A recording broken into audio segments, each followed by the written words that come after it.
সুপ্রিয় দর্শক, শুরু হলো আপনাদের প্রিয় অনুষ্ঠান এসএটিভি সংলাপ। সঙ্গে আছি আমি মাহমুদ আল ফয়সাল।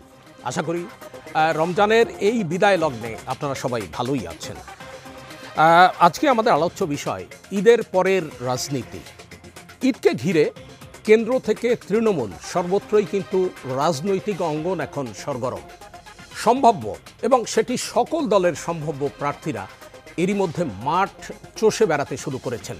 তবে মূল আলোচনা নতুন দল এনসিপিকে নিয়েই।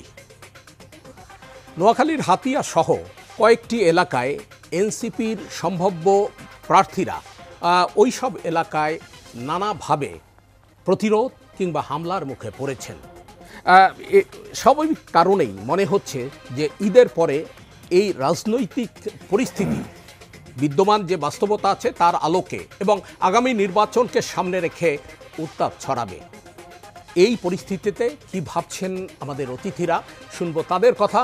সবার আগে তাদের সঙ্গে পরিচিত হই। আমার ঠিক ডানে রয়েছেন ফারজানা শারমিন পুতুল। তিনি বিএনপির আন্তর্জাতিক বিষয়ক কমিটির বিশেষ সহকারী এবং তিনি একই সঙ্গে বিএনপির মানবাধিকার বিষয়ক কমিটি এবং মিডিয়া সেলের সদস্য। তারপরে তার ডান পাশে রয়েছেন জাতীয় নাগরিক কমিটির কেন্দ্রীয় যুগ্ম সদস্য সচিব এস.এম. সাইফ মুস্তাফিজ। আমার ঠিক বামে রয়েছেন আপনাদের অতি পরিচিত মুখ, এবি পার্টির প্রতিষ্ঠাতা আহ্বায়ক সাবেক সচিব এ.এফ.এম. সুলাইমান চৌধুরী। আপনাদের তিনজনকে আমাদের আজকের এই আয়োজনে স্বাগত জানাচ্ছি। ফারজানা শারমিন পুতুল, আপনাকে দিয়ে আলোচনা শুরু করব। আপনার কাছে প্রশ্ন হচ্ছে, সংস্কার এবং নির্বাচন ইস্যুতে বিএনপি এবং নতুন যে প্রতিষ্ঠিত দল এনসিপি তাদের মধ্যে কিন্তু একটা কনফ্লিক্ট লক্ষ্য করা যাচ্ছে নানা ইস্যুতে, ইভেন জাতীয় নির্বাচন ইস্যুতেও, সংস্কার ইস্যুতে। এই যে নানা ইস্যুতে যে কনফ্লিক্ট, মানে এরই মধ্যে আমরা এই যে ২৪-এর স্বাধীনতা এবং ৭১-এর স্বাধীনতা, এই দুই বিষয় নিয়েও বিএনপি এবং এনসিপির মধ্যে একটা বিতর্ক লক্ষ্য করছি। এমন বাস্তবতায় ঈদের পরের পরিস্থিতি কোন দিকে যাবে, কি মনে করেন আপনি? ধন্যবাদ ফয়সাল ভাই এবং আমার সাথে যারা সহ আলোচক আছেন সকলকে শুভেচ্ছা জানাচ্ছি। রাজনীতি তো নিজস্ব একটা গতি আছে, চলার গতি, সেই গতিতেই রাজনীতিটা চলবে। এবং যে মত পার্থক্যের কথা আপনি বলছেন, this is the beauty of a Democratic culture. এটা থাকতেই পারে এবং এটা থাকাটাই হচ্ছে যুক্তিযুক্ত বলে আমি মনে করি। তো সেই জায়গা থেকে এই বিতর্ক বা মত পার্থক্য থেকে অবশ্যই ভালো কিছু উঠে আসবে বলে এটা আমি বিশ্বাস করি এবং আমাদের যেটা ভবিষ্যৎ বাংলাদেশ গড়ার ক্ষেত্রে অনেক কাজে দেবে। ঈদের পরের রাজনীতিটা এখন যেটা আছে সেটারই একটা হয়তো ক্রমবর্ধমান রূপ থাকবে, যেটা অনগোয়িং প্রসেসে থাকবে। এবং আপনি যেটা বললেন আপনার আলোচনার শুরুতেই, যে আমাদের আসলে সব কিছু এখন মোটামুটি নির্বাচনমুখী। আমরা যে দলেরই নীতি আদর্শে বিশ্বাস করি না কেন, যে দলেরই নেতা বা কর্মী হই না কেন, আমরা জানি যে আসলে আলটিমেটলি আমাদের কিন্তু এই ভবিষ্যৎ বাংলাদেশ বা নতুন বাংলাদেশ অথবা গণতান্ত্রিক পথের যে যাত্রা, এর শুরুটা হতে হবে হচ্ছে একটি নির্বাচনের মধ্য দিয়ে। এবং মুখে আমরা যাই বলি না কেন, প্রত্যেকটা রাজনৈতিক দল কিন্তু ছোট হোক বড় হোক, তারা মনে মনে এবং প্যাসিভলি কিন্তু আসলে নির্বাচনের দিকেই এগোচ্ছে এবং নির্বাচনের সাথে সংস্কারের কোনো কনফ্লিক্ট নেই, এটা অ্যাটলিস্ট বিএনপি মনে করে না। এবং সংস্কারের বিষয়টা সর্বপ্রথম বিএনপি বাংলাদেশের মানুষের সামনে নিয়ে এসেছে এবং এই সংস্কার কী ধরনের সংস্কার হতে পারে, কিভাবে হতে পারে, কিভাবে করা যেতে পারে, সেই ধরনের কিন্তু রোডম্যাপ সহ নিয়ে এসেছে। সো এই জায়গাটা থেকে সংস্কারও চলবে, নির্বাচনের দিকে এগোতে হবে এবং নির্বাচনের দিকে এগোনোর জন্যে সামনে যদি আমরা আশা করব যে এমন কোনো বিষয় বা এমন কোনো ঘটনা যেন না ঘটে যেটা বাংলাদেশের সাধারণ জনগণের জন্য, তাদের জীবনমানের জন্য অথবা তাদের নিরাপত্তার জন্য হুমকিস্বরূপ কোনো কিছু হয়।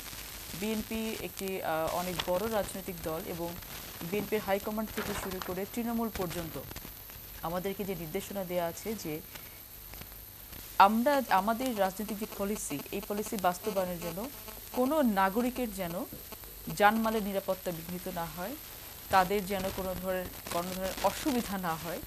এবং আমাদের রাজনীতিটা হচ্ছে জনগণকে নিয়ে, জনগণের দাবি দেওয়ার সাথে সম্পৃক্ত এবং জনগণের দাবি দেওয়াকে সম্পৃক্ত রেখেই যেন সামনের দিনে আমরা রাজনীতিটাকে পরিচালিত করতে পারি, সেইভাবে কিন্তু আমাদেরকে বলা হয়েছে, কর্মসূচি দেওয়া হয়েছে এবং আমাদের রমজানের জন্য বেশ কিছু কর্মসূচি আমরা চেঞ্জ করেছিলাম। যেমন আমাদের 31 দফা নিয়ে আমরা কিন্তু রমজানের আগে বিভিন্ন বিভাগগুলোতে আমরা গিয়েছি। আমাদের রমজানের পরে, ঈদের পরে আবার সেই একই কর্মসূচিগুলো শুরু হবে। আমরা বিভাগ ওয়াইজ সেগুলো যাব, জেলা পর্যায়ে যাব এবং মানুষের কাছে গিয়ে আলটিমেটলি আমরা জনগণকে এবং বাংলাদেশকে নির্বাচনমুখী যেই আবহ সেটার দিকে ধাবিত করার জন্য মেইনলি আমাদের রাজনীতিটা পরিচালিত হবে। জি, অসংখ্য ধন্যবাদ ফারজানা শারমিন পুতুল। আপনাকে আবার ফিরবো আপনার কাছে। সাইফ মোস্তাফিজ, আপনার কাছে যে বিষয়টি জানবো সেটা হচ্ছে নির্বাচনের দাবিতে বিএনপি কিন্তু আন্দোলনের একটা হুমকি দিয়ে রেখেছে এবং তাদের স্পষ্ট বক্তব্য আগে জাতীয় নির্বাচন হতে হবে।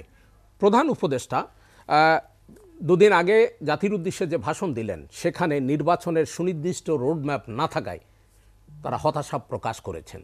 কিভাবে দেখছে এটা আপনাদের দল? প্রথমেই ধন্যবাদ আপনাকে এবং আমার যারা সহ আলোচক আছেন তাদেরকে শুভেচ্ছা। আসলে মোটা দাগে যদি আমি বলতে চাই, মানে বিএনপি যেই পদ্ধতিতে আসলে আগাচ্ছে সেটা নিয়ে আমরা কিছুটা হতাশ।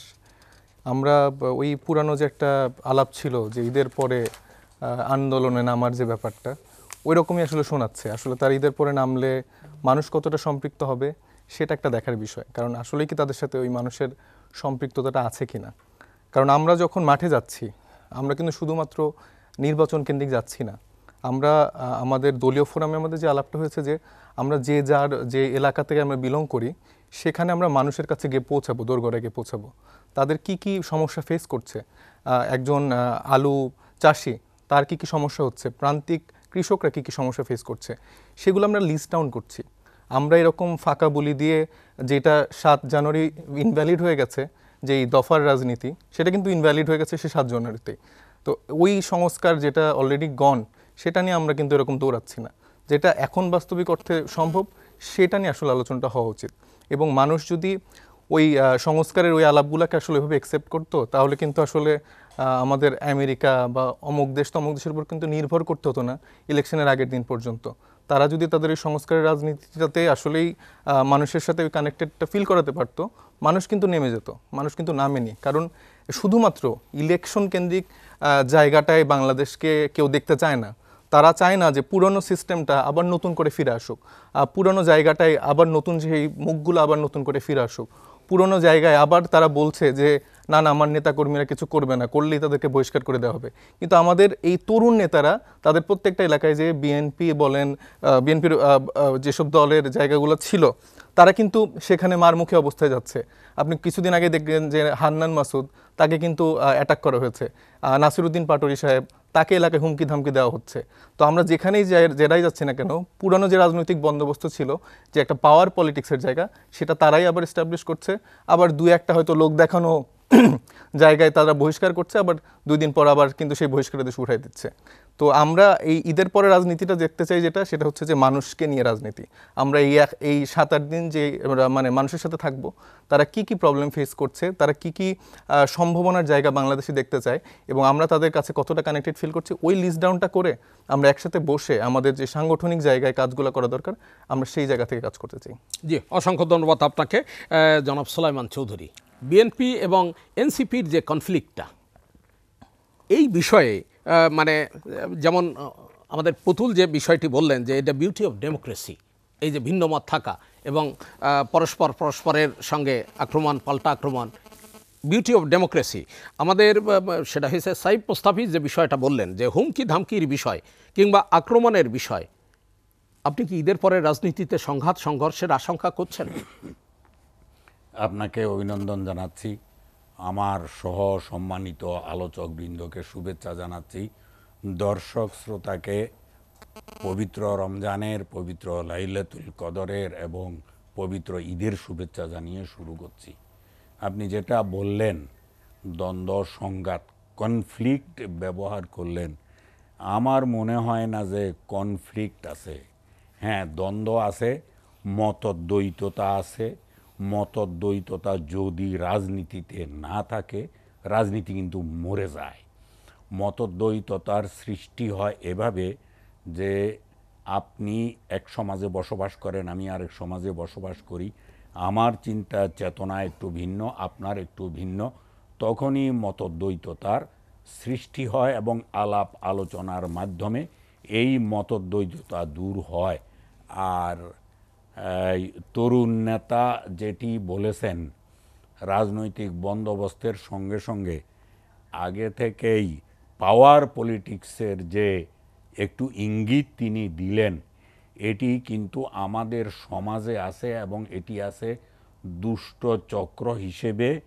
বিএনপিরও রাজনীতিতে, মূল রাজনীতিতে এই ধরনের কোনো পাওয়ার পলিটিক্সের জায়গা নেই, কিন্তু কিছু কিছু লোক পাওয়ার পলিটিক্স করে। আওয়ামী লীগকে তো আমরা দেখেছি পুরো পাওয়ার পলিটিক্সের মধ্যে, এবং তারা যেতে যেতে এত স্বৈরাচার এবং গণহত্যাকারীতে পরিণত হয়েছে যে সেটির বাস্তব প্রমাণ তো আপনি দেখেছেন। রাজনীতিতে বিএনপি যে দাবি করেছে নির্বাচনের দাবি কিন্তু এই তরুণ প্রজন্মের যে সংগঠন হয়েছে, এনসিপি, আমার স্নেহভাজন এখানে উপস্থিত আছেন, তারাও করেন, আমরাও করি। আমরাও চাই নির্বাচন হোক। নির্বাচন হতে গেলে মানুষের অধিকার প্রতিষ্ঠার রাজনীতি করতে হবে, নিজের অহমিকাকে ত্যাগ করতে হবে, পাওয়ার পলিটিক্সকে দূর করতে হবে, মানুষের সঙ্গে মিশে যেতে হবে, মানুষের সমস্যা কোথায় এগুলি চিহ্নিত করে সমাধানের রাস্তা বের করতে হবে, এবং সেগুলিই হলো সংস্কার। এবং বর্তমান সরকারও সংস্কারের বেশ কিছু জায়গায় হাত দিয়েছেন, এবং আপনি দেখেছেন বিএনপি সহ বড় বড় ছোট ছোট রাজনৈতিক দলগুলি তাদের মতামত জানিয়েছে, এবং যেই সুপারিশমালা প্রণীত হয়েছে তার বেশিরভাগই একমত পোষণ করেছেন সকল রাজনৈতিক দল। এখন প্রশ্ন হলো, রমজানের পর কত দ্রুত রাজনৈতিক দলগুলোর সঙ্গে সরকার সংলাপে বসে তাদের মধ্যে যে মতভেদগুলো আছে এগুলি দূর করবেন, সুষ্ঠু নির্বাচনের একটা পরিবেশ তৈরি করবেন। এই পরিবেশ তৈরিতে সরকারের কিছুটা সমস্যা আছে, সেটি হলো বিগত সরকার নিজ দলীয় পুলিশ বাহিনী তৈরি করেছিল, এর 25 ভাগ পালিয়ে গেছে। পুলিশ বাহিনীর স্বল্পতা আছে, অতি দ্রুত এই স্বল্পতা দূর করা সম্ভব নয়। ইতিমধ্যে নিয়োগ প্রক্রিয়া এবং প্রশিক্ষণ প্রক্রিয়া শুরু হয়েছে। সঙ্গে সঙ্গে আগে যারা নির্বাচনে দায়িত্ব পালন করত, তাদের শতকরা 80 ভাগের উপরে একান্তভাবে আওয়ামী লীগের লোকজন, তাদেরকে বাছাই করতে হবে নতুন করে, এবং নতুন লোকজনদেরকে নির্বাচনী কাজে নিয়োগ করার প্রক্রিয়া শুরু করতে হবে, যেটি নির্বাচন কমিশনের জন্য অত্যন্ত কঠিন এবং দুরূহ একটি কাজ। আশা করি নির্বাচন কমিশন এটা করতে পারবে। করার পরে নির্বাচন ইনশাআল্লাহ হবে। হ্যাঁ, মাননীয় প্রধান উপদেষ্টা তার ভাষণে নির্বাচনের সুনির্দিষ্ট রোড ম্যাপ উল্লেখ করেননি, এবং বিএনপির মহাসচিব সঙ্গতভাবেই রোড ম্যাপ না থাকায় হতাশা ব্যক্ত করেছেন। হতাশা ব্যক্ত করাটা স্বাভাবিক, এবং আশা করি নতুন প্রজন্মের তরুণ নেতৃত্ব তারাও এই বিষয়টি দেখবেন। রোড ম্যাপটি সকলের সঙ্গে আলোচনা করে, আমি এমনটা বলছি না যে ডক্টর ইউনূস নিজে রোড ম্যাপ দিন, তিনি রাজনৈতিক দলগুলির সঙ্গে আলোচনা করে ঐক্যমতের ভিত্তিতে যেন রোড ম্যাপ দেন। কিন্তু আপনার কাছে প্রশ্ন হচ্ছে, দুইটা দল দুই ইস্যুতেই মানে পরস্পর বিরোধী অবস্থানে রয়েছে। বিএনপি চাচ্ছে জাতীয় নির্বাচন, আর এনসিপি চাচ্ছে কিন্তু অন্য। যদি আলাপ আলোচনা হয় এবং প্রধান উপদেষ্টার নেতৃত্বে আলাপ আলোচনা হয়, এটা মিটে যাবে। এটা মিটে না যাওয়ার কোনো কারণ নাই। দুটোর মধ্যেই ভালো মন্দ রয়েছে। বিএনপি যেটি চাচ্ছে দ্রুত জাতীয় নির্বাচন, এর অসংখ্য কারণ যেমন আছে, তেমনি তরুণ নেতৃত্ব, তরুণ রাজনৈতিক দল তারা যে চাচ্ছে আগে স্থানীয় নির্বাচন, সেখানেও অনেক কারণ রয়েছে। গণপরিষদের নির্বাচন চাচ্ছে তারা। হ্যাঁ, সেখানে গেলে যদি যায়, আমার মত ভিন্ন, আমার মত আশা করি ওনারা ভিন্নভাবে নেবেন না। এই রাজনৈতিক নেতৃত্ব এখন রাষ্ট্রীয় ক্ষমতায় না থাকায় মাফিয়া চক্র আবার নির্বাচিত হয়ে আসার সম্ভাবনা যে রয়েছে, এটি বিএনপির মহাসচিব এবং বিএনপির বর্তমান ভারপ্রাপ্ত চেয়ারম্যান সুনির্দিষ্টভাবে উল্লেখ করেছেন। তারা যে উল্লেখ করেছেন এটি যেন তরুণ নেতৃত্ব ভেবে দেখেন এবং যাচাই বাছাই করেন। যদি ওনারা যাচাই বাছাই করে এটাকে কাউন্টার করতে চান, যুক্তি দিয়ে করতে হবে। তো রাইট, হ্যাঁ। আমরা তো গায়ের জোরে কোনো কিছু করতে পারবো না এবং কারো পক্ষে করা উচিত হবে না। জি, অসংখ্য ধন্যবাদ আপনাকে। ফারজানা শারমিন পুতুল, আপনার কাছে আবার আসবো। আমাদের তরুণ নেতা সাইফ মোস্তাফিজ বিএনপিকে নিয়ে যে মূল্যায়নটা করলেন এবং জনাব সুলাইমান চৌধুরী তিনি পাওয়ার পলিটিক্সের একটা গন্ধের যে ইঙ্গিত করেছেন, কি বলবেন আপনি? খুব স্পষ্টভাবে একটা ডিবার্কেশন সাইফের কথা এবং সুলাইমান ভাইয়ের কথা থেকে বোঝা যায় যে আসলে রাজনীতিটা কী জিনিস। রাজনীতিটাতে একটা প্রাজ্ঞতা থাকতে হয়, এক্সপেরিয়েন্স থাকতে হয়, ব্যাকগ্রাউন্ড থাকতে হয়। সো সুলাইমান ভাই যে কথাগুলো বলেন, this is the practical impact বা এখন যে বর্তমান প্রেক্ষাপট এটা। সাইফ যেটা বলছেন সেটা হচ্ছে যে নিজেদের ভেতর থেকে একটা ইচ্ছা উঠে আসা, নিজেদের ভেতর থেকে একটা আগ্রহ উঠে আসে এবং চট করে অনেক কিছু করে ফেলার একটা আকাঙ্ক্ষা। কিন্তু রাজনীতির প্রেক্ষাপটটা তো ফয়সাল ভাই সেটা না। আসলে ও যেটা বলছে যে ঈদের পরেও রাজনীতিটা হচ্ছে যে তারা সাংগঠনিকভাবে গোছাবে, আমি অ্যাপ্রিসিয়েট করি বিষয়টা। আপনারা সাংগঠনিকভাবে আপনাদেরকে দল গোছাবেন, কিন্তু আপনারা অন্য একটি দলকে যে আন্ডারমাইন করছেন যে বিএনপি পাবলিক কানেক্টেড কোনো দল না, এটা বলার আগে আপনাকে 3 বার চিন্তা করতে হবে। সো আমি সাজেস্ট করব এনসিপিকে যে রাজনৈতিক দল গঠিত হয়েছে, এখন সব থেকে বড় কাজ হচ্ছে আপনারা আগে চিন্তা করবেন যে what is a political party. এই পলিটিক্যাল পার্টির কোথায় কথা বলা উচিত, কতটুকু বলা উচিত, মুখপাত্রর কি করা উচিত কি না করা উচিত, কতটুকু আগানো উচিত, কোথায় থামা উচিত, কোথায় আমার হুট করে হেলিকপ্টারের জায়গা পেলেই উঠে যাওয়া উচিত না, কোথায় আমার দাদার 50 বছরের যে প্রপার্টি আছে সেটা নির্বাচন করব সেটা বলা উচিত না, কোথায় থামা উচিত। এই বিষয়গুলো আগে বোধগম্য করা, আত্মস্থ করা, পলিটিক্যাল পার্টি হিসেবে নিজেকে এস্টাবলিশ করা। সব থেকে বেশি জরুরি যেটা হচ্ছে ধৈর্যটা নেওয়া, যে আমরা সব কিছু জেনে গেছি, আমরা সব কিছু বুঝে গেছি। এটা যখনই আমরা মনে করি, সেটা যে কোনো ক্ষেত্রেই হোক না কারো, যখন একজন স্টুডেন্ট মনে করে যে আমি সব কিছু পারি, তখন কিন্তু তার পরীক্ষাটা খারাপ হয়। সো একটা এমার্জিং পলিটিক্যাল পার্টি খুবই প্রিম্যাচিওর স্টেজে আছে এবং এই সময় ভুল করব সেটাই স্বাভাবিক। এবং এই ভুলটা যেন আমরা আমাদের যারা নতুন প্রজন্ম, তরুণ প্রজন্ম আছে, কিন্তু আমাদের প্রাজ্ঞজন যারা আছেন, আমাদের উত্তর পূর্বসূরি যারা আছেন, তাদের কাছ থেকে রাজনৈতিক, আমি বলছি না পলিসি নিতে হবে বা মতৈক্য নিতে হবে, যে বাট রাজনীতির প্রেক্ষাপটটা কি, ইতিহাস জানতে হবে, বুঝতে হবে, পড়তে হবে। সেটা জেনে কিন্তু আমাদেরকে আগে বুঝতে হবে যে আসলে রাজনীতিটা কিভাবে করতে হয়। আমি যদি এখন মনে করি যে আমি বাংলাদেশে এই মুহূর্তে বসে থেকে আমি সব সমাধান করে ফেলতে পারবো, এটা মগের মুল্লুক না, অলিক কল্পনা, এটা করা সম্ভব না। আপনি যে বলছেন যে আপনি প্রায়োরিটাইজ করছেন যে কোন প্রবলেমসটা জনগণের ভেতরে বেশি আছে, আপনি জনগণকে প্রবলেম থেকে তুলে নিয়ে আসবেন কি করে? ইউনিট আ স্ট্রাকচারটা কি? আপনি তো গিয়ে আপনার যদি একটা মানুষকে, একটা গোষ্ঠীকে যদি আপনি তুলে নিয়ে আসতে হয়, তাকে একটা ফ্যাসিলিটি আপনাকে দিতে হবে। ফ্যাসিলিটি প্রোভাইড করবে কে? রাষ্ট্র প্রোভাইড করবে। রাষ্ট্র চালাবে কে? একটা সরকার চালাবে।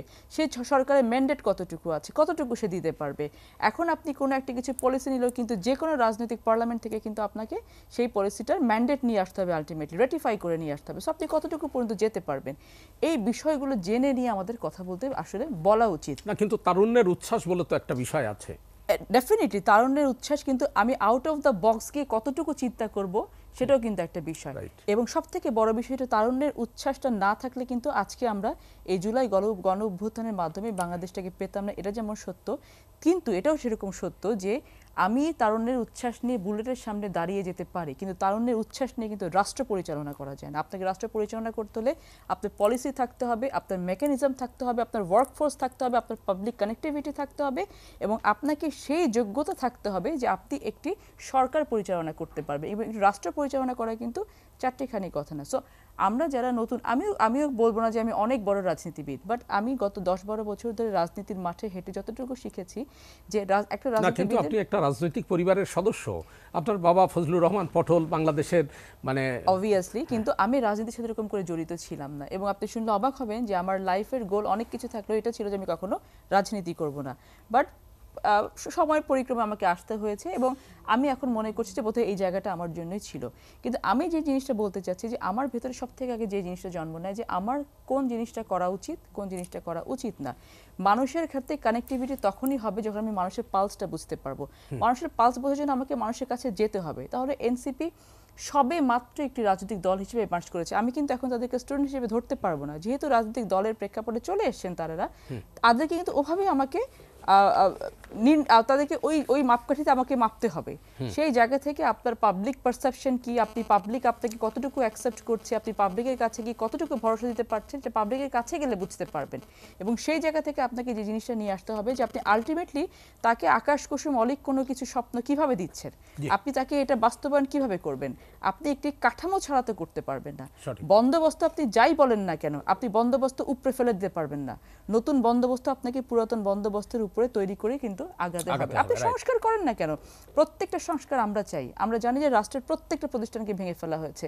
এই প্রতিষ্ঠানটি আপনি ঠিক না করেন, আপনি কোনোভাবে কিন্তু সামনে গিয়ে আপনি সুবিচার পাবেন না, ন্যায় বিচার পাবেন না, মানবাধিকার থাকবে না। ব্যাংকে আপনি টাকা জমা করে সে টাকা বিদেশে চলে যাবে। আপনি মানুষের মনোযোগতায় পরিবর্তনটা কিভাবে আনবেন? Overnight possible? আপনাকে আইন আছে আপনার, আপনি রেপ কেসের জন্য আপনি শাস্তি দিয়ে রেখেছেন হচ্ছে যাবজ্জীবন অথবা মৃত্যুদণ্ড। কয়টা রেপ কেস কি কমে গেছে? বারংবার বেড়ে যাচ্ছে। তার মানে কি আমাকে ইমপ্লিমেন্টেশনে কিন্তু অভাব আছে। সো এই সমস্ত জায়গাগুলোতে যখন হাত দিতে হবে, আপনি কিন্তু কতদিনের হাত দিয়ে শেষ করবেন এগুলো? ততদিন পর্যন্ত একটি দেশে সরকার, গণতান্ত্রিক সরকার থাকবে না। তো এটা তো আওয়ামী লীগের এজেন্ডা ছিল যে নির্বাচন না, উন্নয়ন করতে হবে। তো এখন নির্বাচন না, সংস্কার করতে হবে। এই সিমিলারিটিগুলো কিন্তু মানুষ দেখতে চায় না। আর ফয়সাল, অসংখ্য ধন্যবাদ আপনাকে। সাইদ মোস্তাফিজ, এই বিষয়ে আপনার বক্তব্য শুনবো, তবে ছোট্ট একটা বিরতির পর। সুপ্রিয় দর্শক, এসএটিভি সংলাপে নিচ্ছি 2 মিনিটের বিরতি, আশা করি সঙ্গেই থাকবেন।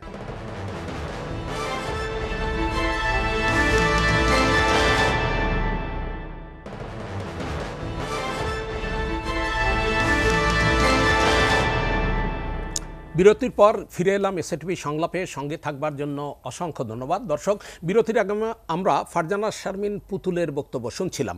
এ পর্যায়ে সাইদ মোস্তাফিজ যে বিষয়টি নিয়ে আলোচনা করলেন, মানুষের মাঝে যেতে হবে, মানুষের কাছে গ্রহণযোগ্যতা, আপনাদের একটা কাঠামো তৈরি করতে হবে। মানুষজন যে বিপদ আপদে রয়েছে বা যে সমস্যায় জর্জরিত আছে, সেই সমস্যা কাটাবার জন্য পুতুল যে কথাগুলো বললেন, আপনাদের প্রস্তুতি কতটুকু?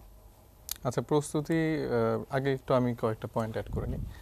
আপা বললেন যে প্রাজ্ঞতার জায়গায় রাজনীতিবিদ যারা আছেন তারা অবশ্যই আমাদের জন্য আমরা তাদেরকে অনুকরণ করি, তাদের থেকে শিক্ষা নিই, অবশ্যই তাদেরকে সেই সম্মানের জায়গাটা আমরা দেখি। কিন্তু আবার পাশাপাশি আমরা যারা এত বছর ধরে রাজনীতি করে এসছে তাদের যেরকম কিছু কার্যকলাপ, ধরেন ভারত থেকে এসেই এস আলমের গাড়ি বহর নিয়ে শোডাউন করা, আবার একটা ক্লোজ ফোরামে নেতাকর্মীদের বলা যে আপনারা কৌশলে চাঁদাবাজি করেন, সমস্যা নাই, রাস্তার মাঝে দাঁড়িয়ে বলছে যে এইখানে শুধু আমাকে চাঁদা দিতে হবে। এরকম প্রতিদিন ঘটনা ঘটছে। অন্তর্কন্দলে নিজেদের ভিতরে মারামারিতে প্রতিদিন 4-5 জন করে মারা যাচ্ছে। সেই তারা যখন 31 দফা সংস্কারের কথা বলে বা অন্যকে আসলে শিক্ষাটা নেওয়ার জায়গাটা বলে, সেখানে আসলে আমরা কতটা শিখতে পাই, এটা আমার একটা প্রশ্ন।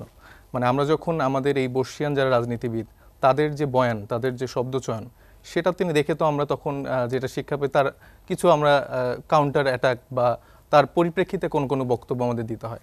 কিন্তু তারা যেই নতুন রাজনৈতিক বন্দোবস্তের পার্ট হওয়ার কথা, আমরা যেটা দেখেছি যে আসলে আমাদের মধ্যে একটা ঐক্য ছিল আওয়ামী লীগ ইস্যুতে, সেটা কিন্তু 5 আগস্টের পর চেঞ্জ হয়ে গেছে এবং তারা মোটামুটি ধরেই নিয়েছে যে 5 আগস্টের পর তারা ক্ষমতায় চলে গেছে। আপনি সব রকম আমলাতান্ত্রিক জায়গা থেকে দেখবেন, ডিসি নিয়োগের থেকে দেখবেন, সব জায়গায় সবাই বিএনপির লোক বা আরেকটা দলের লোক, এবং তারা সেই জায়গা থেকে বলছে যে আমরা তো আগে এই সময়ে বঞ্চিত ছিলাম, বান্দরবনে আমাদের ছিল আমাদের পোস্টিং, এখন আমি নতুন করে বিএনপি কোটি দেখে বা অমুক দল কোটি দেখে আমি এই জায়গাটায় আসতে পেরেছি। তো এটাই যদি হয় আসলে শিক্ষার জায়গাটা, সেটা আসলে আমরা এই শিক্ষাটা নিতে চাই না। আমরা কোনো আমলাতান্ত্রিক জায়গায় এটা তারা জনগণের জন্য কাজ করবে, আমাদের দলের হয়ে কাজ করতে হবে না। এবং আমাদের দলের জায়গা থেকে ধরেন যে এটা কিন্তু আসলে ছাত্রদের দল ওইভাবে বলা যাবে না, এখানে ম্যাক্সিমাম 10% হয়তো বা গ্র্যাজুয়েশন কমপ্লিট করা স্টুডেন্ট আছে। আমরা সবাই ইয়াং প্রফেশনালস, আমরা কারো বিজনেস ছিল বা কেউ দেশের বাইরে ছিল, অনেক বাইরে থেকে এসছে। আপনি জানেন যে তাসনিম জারা থেকে শুরু করে তারিক আদনান মুন, এরকম অনেকেই আছে আমাদের প্রায় 50%-এর উপরে যারা এরকম ভালো ভালো প্রফেশনাল যে লাইফ থেকে সেটা স্যাক্রিফাইস করে তারা মনে করেছে যে দেশের স্বার্থে আমাদের কাজ করা উচিত।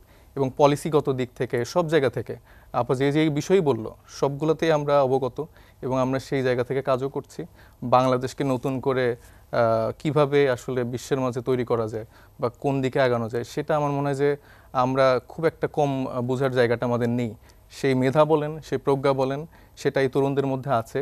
আউট অফ দ্য বক্স চিন্তা করি দেখেই আমরা 5 আগস্টের মূল নেতৃত্বের জায়গাতে ছিলাম, আমাদের সাথে অন্যান্য দল এবং পুরো দেশবাসী আসলে সেই জায়গাটা থেকে কানেক্ট করেছে। আউট অফ দ্য বক্স যদি আমরা চিন্তা না করি, আমরা যদি শুধু প্রথাগত পুঁথিগত ওই বিদ্যার রাজনীতিটা করতে যাই, তাহলে আমার মনে হয় না সব দিকে আমরা আসলে সাকসেসফুল হতে পারবো। আউট অফ দ্য বক্স এখনকার জেনারেশন যারা আছে এবং নতুন দিনে যে রাজনীতি, সেটা আউট অফ দ্য বক্সই চিন্তা করতে হবে। তবে প্রজ্ঞার জায়গা থেকে আমরা অবশ্যই যারা প্রবীণ যারা রাজনীতি আছে তাদের যে চিন্তাধারা আছে সেটাকে আমরা মূল্যায়ন করব, সেটা সংমিশ্রণে আমাদের নতুন রাজনৈতিক বন্দোবস্ত হবে, এটা আমরা বিশ্বাস করি। জি, অসংখ্য ধন্যবাদ আপনাকে জনাব সুলাইমান চৌধুরী। জনাব মুস্তাফিজ যে আশার বাণী শোনালেন, আশা করি ওনারা এটি বাস্তবায়ন করতে পারবেন, তবে সময় লাগবে। রাজনীতিতে কোনো রাজনৈতিক দলে সকল শ্রেণীর, সকল পেশার, সকল বয়সের মানুষের দরকার হয়। সুশীল সমাজ যেরকম লাগে, দিনমজুরও লাগে, প্রাজ্ঞ লোক লাগে, বয়স্ক লোক লাগে, তরুণ লাগে, শিশুও লাগে, মহিলা লাগে। তো এটা করতে ওনাদের কিছু সময় লাগবে। তার চাইতে বড় কথা, ওনাদের রাজনৈতিক বয়ান কিন্তু দেশের সাধারণ মানুষের কাছে এখনো সেভাবে পৌঁছেনি। আশা করি আমি যে ওনারা একটা বয়ান তৈরি করেছেন অথবা করবেন। বয়ান তৈরি করলে ওনারা কি চান, মানুষের অধিকার কিভাবে প্রতিষ্ঠিত করতে চান, নিজেদের নেতাদেরকে কিভাবে সংযত করতে পারবেন।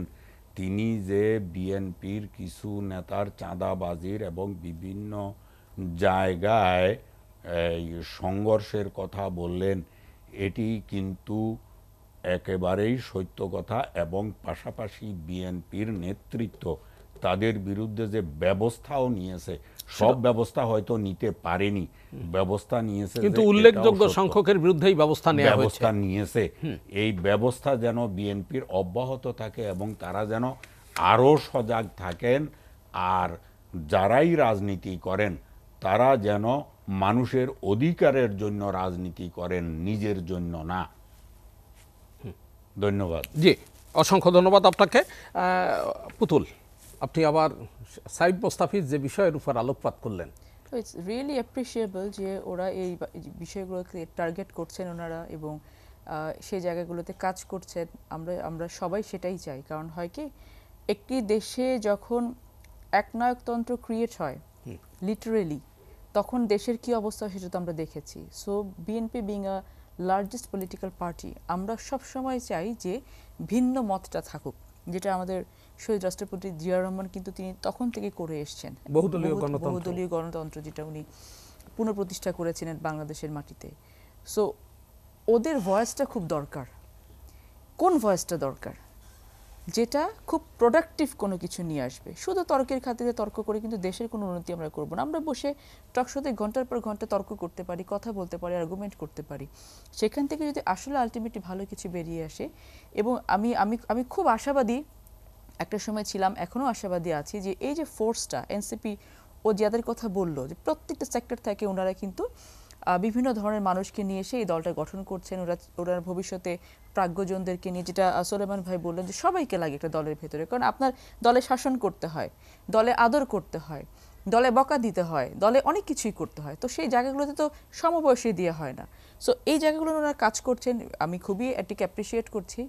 ভবিষ্যতের দিকে ওনারা যাচ্ছেন সেটা অ্যাপ্রিসিয়েট করছি। সাথে সাথে এটাও মনে রাখতে হবে যে উনি যেটা বললেন যে হ্যাঁ, যেটা সুলাইমান ভালো বললেন যে আমাদের দলের ভেতরে তো এরকম বহু ঘটনা ঘটছে, কিন্তু বাংলাদেশে কোন রাজনৈতিক দলের এই ইতিহাসটুকু আছে, এই প্রেসিডেন্সটুকু আছে যে তারা তাদের নিজস্ব নেতাকর্মীর বিরুদ্ধে এগেনস্টে এই ধরনের কোনো সাংগঠনিক এবং প্রশাসনিক কোনো ইনিশিয়েটিভ নিয়েছে? এটা কিন্তু বিএনপি বাংলাদেশের কালচারটা শুরু করেছে। সো এটা বিএনপি ভালো করছে না খারাপ করছে, এটা মেজার করার দায়িত্বটা কাদের? জনগণের। ইয়ারস্টিকটা কি?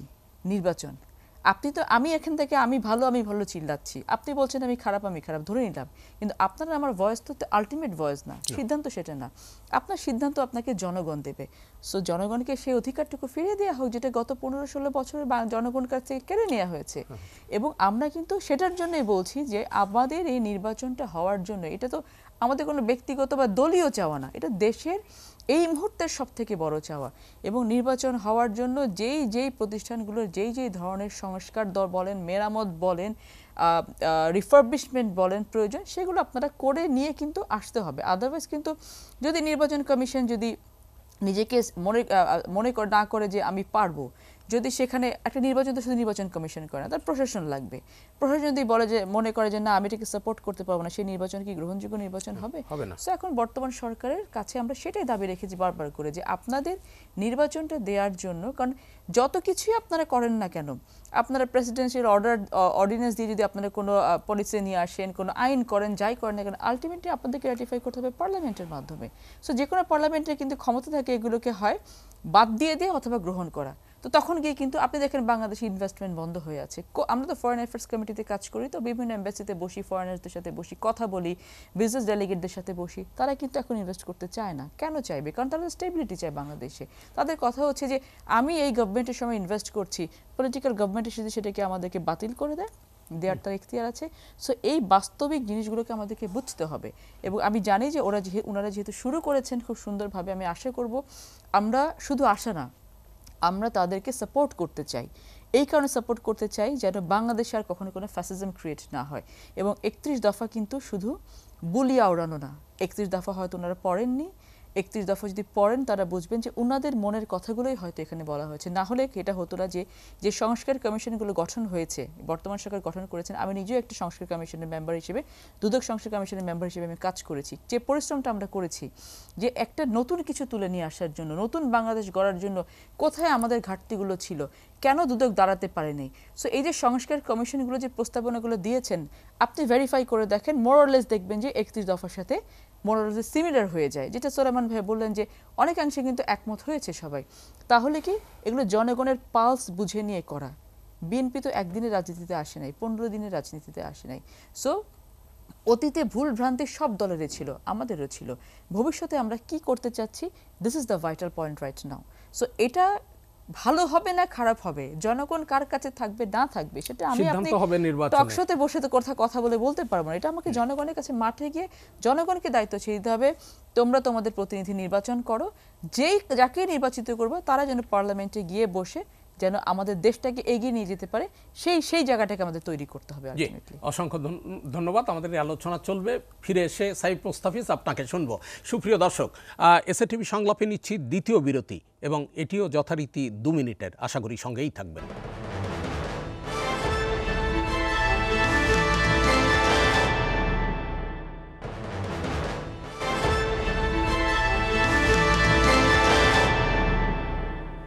সবাইকে অসংখ্য ধন্যবাদ। আবারও ফিরে এলাম এসএটিভি সংলাপে। আপনারা রয়েছেন আমাদের সঙ্গে।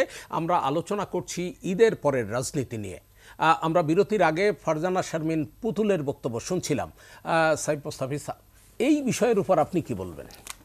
দেখুন, একটা রাজনৈতিক দল, সেখানে অন্যায়, অবিচার, অনাচার, নানান বিষয়, চাঁদাবাজি, নানান ধরনের বক্তব্য, কিন্তু সাংগঠনিকভাবে এত বড় একটা বৃহৎ দল, সেখানে অসংখ্য নেতাকর্মীর বিরুদ্ধে যে ব্যবস্থা নেবার দৃষ্টান্ত বিএনপি স্থাপন করেছে, এটিও কিন্তু একটা নতুন ঘটনা আমাদের দেশে। কি বলবেন আপনি? হ্যাঁ, ডেফিনেটলি নতুন ঘটনা, এবং সেটা আসলে কয়দিন এক্সিস্ট করে সেটাও আরেকটা নতুন ঘটনা। 7 দিন, 1 মাস, আবার 5ই আগস্ট পরবর্তী যে বন্দোবস্ত, তারও এটা কিন্তু ইতিবাচক ফল। হ্যাঁ, ডেফিনেটলি সেটা তো ইতিবাচক দিকগুলো তো আমরা অবশ্যই দেখছি। কিন্তু আমি যে বললাম যে সাংগঠনিকভাবে যেই তারা প্রক্রিয়াগত দিক বললো, এটা কিন্তু ওই যে সালাউদ্দিন সাহেবের আমরা দেখলাম যে তাকে শোকজ করা হলো, আবার তারপরে কিন্তু খুব কম দিনের মধ্যে আবার সে ফিরে এলো। এবং অন্যান্য নেতাদের ক্ষেত্রেও আপনি যদি না, লিস্টটা একটু চেক করেন, তিনি একটা ব্যাখ্যা কিন্তু উপস্থাপন করেছেন, একটা লিখিত বক্তব্য দিয়েছেন, সরি বলেছেন, উনি জানতেন না গাড়ির বিষয়, সেই বিষয়টাও কিন্তু স্পষ্ট করেছেন মিডিয়ার সামনেই তিনি। যে তার মতো এত বড় নেতা যদি এই বিষয়গুলোর খেয়াল না করে আসলে শোডাউন করে, সেটা দুঃখজনক। তার থেকে তো আমরা আরো শিক্ষা নিব। এবং অন্যান্য যেসব নেতার কথা বলছি, এখন লিস্ট ধরে যদি আপনি দেখেন, খুব বেশি দিন এটা এক্সিস্ট করে না, এই 7 দিন 8 দিন পরে আবার তারা আগের ফর্মে চলে আসে। সো এইটাও নতুন আর কি। তো এই আইওয়াশ বাংলাদেশের মানুষ এখন আর দেখতে চায় না। আগে এই ধরনের আইওয়াশ হয়তো চলতে পারতো, বাট এখনকার যারা আছে তারা আসলে খুব সচেতন, এই বিষয়গুলো তারা খুব ইজিলি নোটিস করতে পারে। আর হচ্ছে বিএনপি যেভাবে আমাদের জাতীয় নাগরিক পার্টি বা অন্যান্য দলকে ইলেকশনের ব্যাপারে মুখোমুখি করে দিচ্ছে, আসলে তো তা না, আমরাও তো ইলেকশন চাই।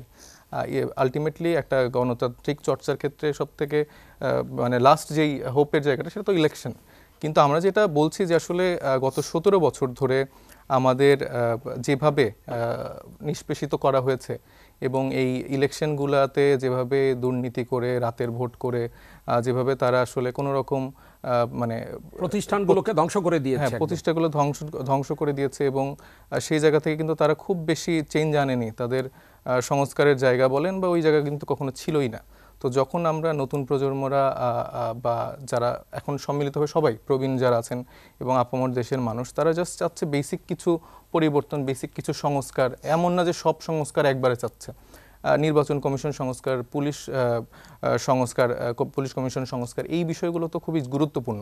এগুলো সংস্কার করা ছাড়া আসলে আমরাও তো আসলে সন্দিহান যে একটা নির্বাচন আমরা সুষ্ঠুভাবে পাবো কিনা। কারণ এখানে অলরেডি কিন্তু আমরা দেখতে পাচ্ছি যে সেই পাওয়ার প্র্যাকটিস, পাওয়ার পলিটিক্সের জায়গাগুলো তৈরি হয়ে গিয়েছে, এবং বিএনপি দাবি করছে যে তারা আসলে সর্ববৃহৎ দল। ঠিক আছে, বর্তমান প্রেক্ষাপটে তারা সর্ববৃহৎ দল, তাদের সেই সাংগঠনিক স্ট্রাকচারের জায়গা আছে, কিন্তু আমি যেটা বলতে চাচ্ছি যে মানুষ কি তাদেরকে ওইভাবে আপন করে নিতে পারছে কিনা। কারণ আমি যখন গ্রামে যাচ্ছি, তারা আসলে সেই জায়গা থেকেই হতাশা ব্যক্ত করছে যে আমরা তো আগের মতোই আছি, আগে হয়তো এই দল আমাদের থেকে চাঁদা নিত, এখন নতুন করে আরেকটা দল চাঁদা নিচ্ছে। তো এই জায়গাটা তো মানুষের একটা আক্ষেপের জায়গা আছে। আমরা চাই যে যেসব বিদ্যমান রাজনৈতিক দলগুলো আছে তাদের মধ্যেও কিন্তু একটা পজিটিভ সংস্কার হওয়া উচিত। এটাতে করে হবে কি যে আমরা সুন্দরভাবে নতুন বাংলাদেশের জন্য একটা ফাইট দিতে পারবো। নতুন করে আবার কাউকে দেশ ছেড়ে পালাতে হবে না। আমরা চাই যে একটা সহাবস্থানের সাথে আমরা প্রত্যেকে সুন্দর একটা গণতান্ত্রিক চর্চার মাধ্যমে বাংলাদেশের ওই জায়গাটায় আমরা পৌঁছাতে পারবো, যেটা আসলে 5 আগস্টে এত মানুষ শহীদ হয়েছে, আহত হয়েছে, সেই জায়গাটা তাদের যে সম্মানের জায়গাটা সেটা রক্ষা করা হবে। এবং আরেকটা বিষয় যে বিএনপির আপা বললেন যে সংস্কারের তাদের যে 31 দফা সংস্কার, সেটা আসলে সব কিছুই এর মধ্যে চলে এসছে। এই রকম কথা ধরেন যে এর আগেও ধরেন 90-এর পরে আমরা দেখেছি 3 জোটের যে রূপরেখার জায়গাগুলো ছিল বা মানুষকে যেই হোপগুলো সে সময় রাজনৈতিক দল দিয়েছিল, সেটা কি আলটিমেটলি বাস্তবায়ন হয়েছে? সেই সময় কিন্তু আওয়ামী লীগের যারা ছিলেন, বিএনপির যারা ছিলেন বা জাতীয় পার্টি যারা ছিলেন, মানে তারা কিন্তু আবার এই এরশাদকে, সে কিন্তু মৃত্যুর আগ পর্যন্ত রাজনীতি করে যেতে পেরেছে। সেই দলগুলো আসলে কি ভূমিকা রেখেছে? কি এখনও দেখবেন যে বিএনপি কিন্তু আওয়ামী লীগ প্রসঙ্গে কিন্তু একদম স্ট্রিক্ট কিছু বলতে পারছে না। তারা পলিটিক্যালি চিন্তা করছে যে আওয়ামী লীগের এই 20% বা 30% ভোটটা কোন দিকে যাবে, মানে এত ইকুয়েশন করে তারা যেভাবে আওয়ামী লীগকে দেখছে, এটা দুঃখজনক। মানে আমরা আসলে ওই রকম মানে বাজারের চিন্তা করে আসলে আমরা পলিটিক্স করতে নামিনি। আমরা আসলে অ্যাকচুয়ালি পাবলিকের পালসটা বুঝতে চাই বা বুঝে আমরা রাজনীতিটা করছি। এবং বিগত যেটা বললাম যে 90-এর পরে যেরকম তারা মনে করেছে যে এই ছাত্ররা, তরুণরা এখন ঘরে ফিরে যাক, এরা আবার পড়াশোনা শুরু করুক, কাজকর্ম করুক, আমরা যারা আছি আবার নতুন করে সেই চর্চাগুলো করি। এইবারের ক্ষেত্রে সেটা ব্যাপারটা যেটা হয়েছে যে আমরা আসলে ওই আগের জায়গাগুলো থেকে শিক্ষা নিয়েছি, এবং আমরা বলতে চাচ্ছি যে আমরা এই ভুলটা আবার নতুন করে করতে চাই না। এখানে তরুণদের আসা উচিত, সাথে যারা প্রবীণরা আছে, মধ্য বয়সী যারা আছে, সবার একটা সংমিশ্রণ হয়ে একটা নতুন রাজনৈতিক বন্দোবস্ত আমরা চাই। জি, অসংখ্য ধন্যবাদ আপনাকে জনাব সুলাইমান চৌধুরী। নির্বাচন ইস্যুতে কিন্তু একটা অভিন্ন সুর পাওয়া গেল, কিন্তু এনসিপি তাদের যে মূল দাবিটা ছিল গণপরিষদ নির্বাচন, জাতীয় সংসদ নয়, এই মূল দাবিকে উপেক্ষা করে, কিংবা আগে স্থানীয় সরকার নির্বাচন, পরবর্তীতে জাতীয় নির্বাচন, এই দুই ধরনের দাবিকে উপেক্ষা করে সরকারের পক্ষে কি জাতীয় নির্বাচনের পথে হাঁটা সম্ভব? কি মনে করেন আপনি? ধন্যবাদ আপনাকে। আমি প্রথমে আমার স্নেহভাজন সাহেবকে অভিনন্দন জানাচ্ছি যে তিনি মূল বিষয়ে হাত দিয়েছেন এবং চিন্তাও করছেন মূলত তরুণরা দেশকে এগিয়ে নিয়ে যায়। আর তরুণদের সঙ্গে তখন সংমিশ্রণের প্রয়োজন হয় প্রবীণ এবং সমাজের অন্যান্য শ্রেণী পেশার মানুষের। ইতিপূর্বে আমি যেটা উল্লেখ করেছি সেটি আশা করি হবে এবং ভবিষ্যতে তারা একটি অত্যন্ত শক্তিশালী রাজনৈতিক দলে পরিণত হবেন এমনটা প্রত্যাশা করছি। এখন আপনি যেটা বলছেন যে গণপরিষদ নির্বাচন এবং জাতীয় সংসদ নির্বাচন দুই বিষয়।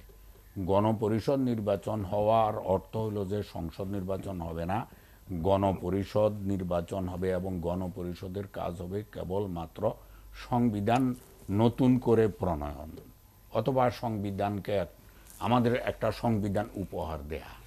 এরপরে আসবে তখন জাতীয় সংসদের নির্বাচন। এইটা অত্যন্ত জটিল একটা বিষয়। এইটা নিয়ে আরও অনেক আলাপ আলোচনা সংলাপের প্রয়োজন রয়েছে। কোনোটাকেই তুচ্ছ করে দেখার বিষয় নেই এবং তাড়াহুড়ো করারও বিষয় নেই। সিদ্ধান্ত ধীরে সুস্থে বুঝে শুনে নিতে হবে আমরা কোনটা করব। সংবিধান কিন্তু বাতিল করা হয়নি, এটা একটা প্রশ্ন। সংবিধান রয়ে গেছে। এখন আমি যে গণপরিষদ চাই সংবিধান থাকা অবস্থায়, সেটা আরেকটা নতুন প্রশ্নের জন্ম দেবে। এই রকম অসংখ্য বিষয়ের জন্ম দেবে যদি আমি গণপরিষদ নির্বাচন করতে চাই। যদি আমি সংসদ নির্বাচন করতে চাই তাও অনেক প্রশ্নের জন্ম দিবে। সংবিধানকে আওয়ামী লীগ যা করেছে এটাকে কোনো অবস্থাতে গণপ্রজাতন্ত্রী বাংলাদেশের সংবিধান বলা যাবে না। মানুষের অধিকারকে পদে পদে কেড়ে নেওয়া হয়েছে, ক্ষমতাকে এককভাবে একজনের নিকট কুক্ষিগত করে তাকে স্বৈরাচার বানানো হয়েছে এবং একেবারে শেষ পর্যন্ত তিনি তো গণহত্যাকারী হিসেবে চিহ্নিত হলেন।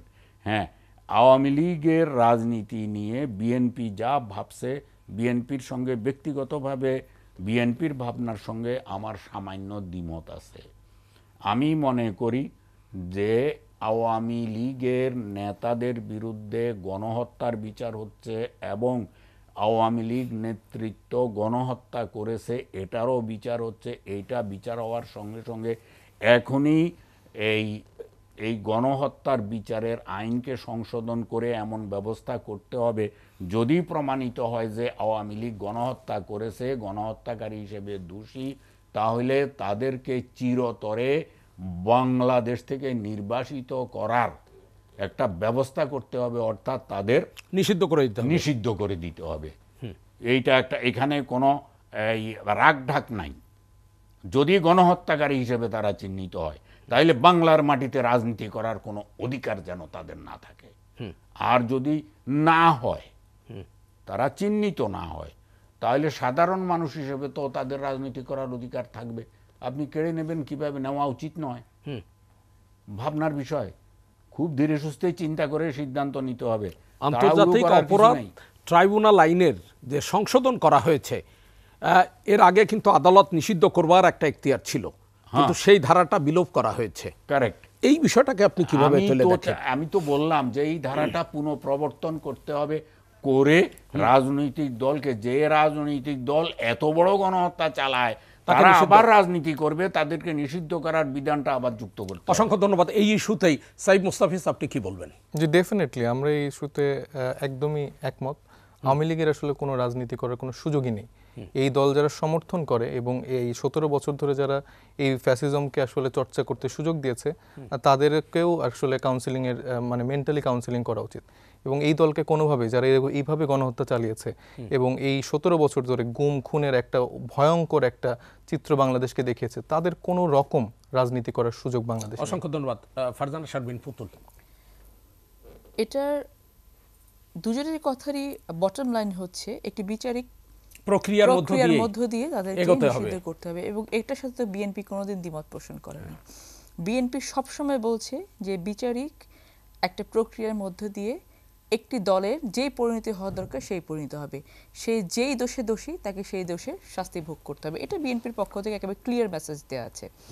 আসেন আপনি এখন যেটা গণপরিষদ নির্বাচনের কথা বলা হচ্ছে, সংবিধান সংস্কারের কথা বলা হচ্ছে, সংবিধানকে কেটে ছিঁড়ে যে অবস্থাটা করা হয়েছিল বিগত 15-16 বছরে 15th অ্যামেন্ডমেন্টের মাধ্যমে কিন্তু অলরেডি সেখানে এই মামলাটা কোর্টে চলেছে, একটা রায় হয়েছে এবং ইন্টারভেনার হিসেবে বিএনপি কিন্তু এখানে পার্টিসিপেট করেছে এবং I was the filing lawyer over there, যে আমিও ইন্টারভেনার অ্যাপ্লিকেশনটা করেছিলাম এবং সেটা শুনানি হয়েছে এবং সেখানে কিন্তু যেই আর্টিকেলগুলোকে বাংলাদেশের এই সংবিধানের সংযোজনের মাধ্যমে ফ্যাসিজম ক্রিয়েট করা হয়েছিল সেইগুলোকে কিন্তু প্রত্যেকটা দল থেকে কিন্তু বিভিন্ন ধরনের প্রস্তাবনা দিয়ে কোনটা রাখবে কোনটা রাখবে না এবং একটা শর্ট কিন্তু জাজমেন্ট অলরেডি দেওয়া হয়েছে যে কোনগুলো কোর্ট রাখবে কোনগুলো কোর্ট রাখবে না।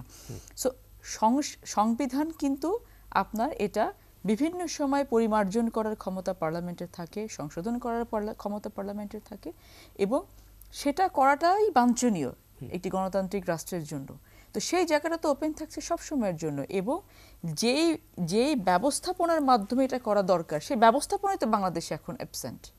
তো সেই ব্যবস্থাপনাটাকে আপনাকে নিয়ে আসতে হবে, আর সেজন্যই নির্বাচনটা জরুরি। অবভিয়াসলি এটার বাইরে আপনি কি করে নিয়ে আসবেন, আর তো কোনো উপায় নেই আপনার। সো ওই জায়গাটাতে আমাদের ঘুরে ফিরে আমরা যত কথাই বলি না কেন আপনার ঘুরে ফিরে ওই জায়গাতেই আসতে হবে আলটিমেটলি। আজকে আসেন, কালকে আসেন, পরশু আসেন এবং সবাইকে আসতে হবে যারা এখন মাঠে। আমি ছোট ভাই সাইফকে একটা কথা স্পষ্টভাবে বলতে চাই, আপনার যদি দলের রাজনৈতিক স্ট্র্যাটেজি হয় যে আপনি শুধুমাত্র প্রবলেম বোঝার জন্য জনগণের কাছে যাবেন, আপনি জনগণের কাছে খুব বেশি দিন থাকতে পারবেন না। আপনাকে ফুল ফ্লেজড প্ল্যানিং নিয়ে জনগণের কাছে যেতে হবে, আপনাকে রোড ম্যাপ দিতে হবে, আপনার দলের এজেন্ডা দিতে হবে, আপনি মানুষের জন্য কি করছেন। আপনি গণপরিষদ নির্বাচনের কথা আপনি বলছেন, আপনি গণপরিষদ নির্বাচন করে কি সংস্কার আনতে চান আপনি সংবিধানে, আপনি কি একবারও সেটা বলেছেন? আপনারা বাংলাদেশের সংস্কার করতে চান প্রতিষ্ঠানগুলো, আপনি আপনার দলকে এখনো কি আইডেন্টিফাই করে বলেছে এই প্রতিষ্ঠানের এই ব্যত্যয় ঘটেছে, এই প্রতিষ্ঠান এতটুকু ধ্বংস হয়েছে, ওই প্রতিষ্ঠানের অতটুকু সংস্কার প্রয়োজন, আপনি কোনো কিছু কি জনগণের সামনে দিয়েছেন এখন পর্যন্ত পলিসি? এটা তো হবে না। তো আপনি রাজনীতিতে অর্ধেক করতে পারবেন না। রাজনীতি নিজস্ব একটা গতিবিধি আছে, রাজনীতি নিজস্ব একটা সংজ্ঞা আছে, আপনি তো সেই সংজ্ঞার বাইরে গিয়ে রাজনীতি করতে পারবেন না। আপনি মানুষের কাছে যাচ্ছেন, প্রবলেম আইডেন্টিফাই করছেন, ভেরি গুড, সেই প্রবলেমটাকে আইডেন্টিফাই করে সেটা সলিউশনটা কি হবে, সলিউশনটা আপনি কিভাবে দিবেন সেটাও কিন্তু আপনার কাছে জনগণের কাছে গিয়ে বলতে হবে এবং এই যাত্রাটা আপনারা সেভাবেই শুরু করবেন, সেটাই সেটাই আমরা কিন্তু আশা করছি এবং এটা করার জন্য আপনাদের যত ধরনের মানসিক সাপোর্ট প্রয়োজন, আপনি বলছেন যে মেন্টাল কাউন্সেলিং প্রয়োজন, সব কিছুর জন্য আমরা প্রস্তুত আছি। কারণ দল আপনার দোষ করতেই পারে, আপনার দলের বিভিন্ন নেতাকর্মী কিন্তু ইতিমধ্যে চাঁদাবাজির কথাও অনেক আমরা সামাজিক যোগাযোগ মাধ্যমে দেখেছি, ওভার ফোনে থ্রেড দেওয়ার কথাও শুনেছি। আপনাদের দলের মুখপাত্ররা কিন্তু নীতি নির্ধারকরা কিন্তু সরকার থেকে এসে বাইরে পদত্যাগ করে এসে দল গঠন করছে, সেগুলোর কিন্তু সমালোচনাও আছে। এগুলো কিন্তু আপনি এগুলোকে নতুন বন্দোবস্ত বলতে পারেন না, নতুন পরিস্থিতি। এই নতুন পরিস্থিতি থেকে আপনি নতুন বন্দোবস্তে যাওয়ার জন্য কিন্তু আপনার অনেকটা পথ অতিক্রম করতে হবে। যদি আমরা এখনো মনে করে ফেলি যে আমরা সব কিছু বুঝে গেছি এবং খুব সহজে এই পথ আমরা পাড়ি হতে পারবো, সেটা কিন্তু আলটিমেটলি আমাদের জন্য কিন্তু এটা খুব দুঃখজনক বিষয় ঘটবে। অসংখ্য ধন্যবাদ সাইফ মুস্তাফিজ। সমস্যা শুধু বোঝার জন্যই নয়, সমাধানের রোডম্যাপ দিতে হবে। দ্বিতীয়ত হচ্ছে অর্ধেক রাজনীতি না, পরিপূর্ণ রাজনীতি নিয়ে আসতে হবে। কি বলবেন? যে আমার শ্রদ্ধেয় বড় আপা আমাদেরকে হয়তো একটু বেশি আন্ডার এস্টিমেট করছে, আমাদের সক্ষমতা সম্পর্কে হয়তো সে অবগত নয়। তবে আমি আশা করছি খুব শীঘ্রই তার সেই চিন্তাটা ভেঙে যাওয়ার সম্ভাবনা বেশি। কারণ আমরা যেভাবে মাঠে কাজ করছি এবং আমাদের যে প্রবলেম সলিউশনের যে চিন্তাটা বা পলিসিগত দিক দিয়ে আমাদের চিন্তাটা খুব শীঘ্রই আসলে দেশবাসীও দেখতে পারবে। আবার সংস্কার কমিশনের কাছে আমাদের যেগুলা দাবি দেওয়া পেশ করা যে সংস্কারগুলোর জায়গাগুলো ছিল, ওগুলো উনি একটু পড়ে দেখলেও আমি মনে করি যে উনি বুঝতে পারবে যে আমাদের সেই চিন্তাটা কতটুকু আছে বা কতটুকু গভীর। আর বিএনপির জায়গা থেকে তো আমরা দেখেছি যে আসলে এই সংস্কার কমিশনের মোটা দাগে কোনো উল্লেখযোগ্য সংস্কারের সাথে কিন্তু তারা ওইভাবে চায়নি। তারা বরঞ্চ ৭১ না ২৪ এরকম কিছু ন্যারেটিভ বাজারে ছাড়ার চেষ্টা করছে, মুখোমুখি করানোর চেষ্টা করছে, হুইচ ইজ অ্যাবসলিউটলি আমার কাছে খুবই খারাপ লেগেছে যে এই বিষয়গুলোকে তারা কেন ক্যাশ করার চেষ্টা করছে। আর আমার মনে হয় যে এই জায়গাগুলো থেকে আসলে আমাদের চিন্তার জায়গাটা চেঞ্জ করা উচিত, পরিবর্তন করা উচিত।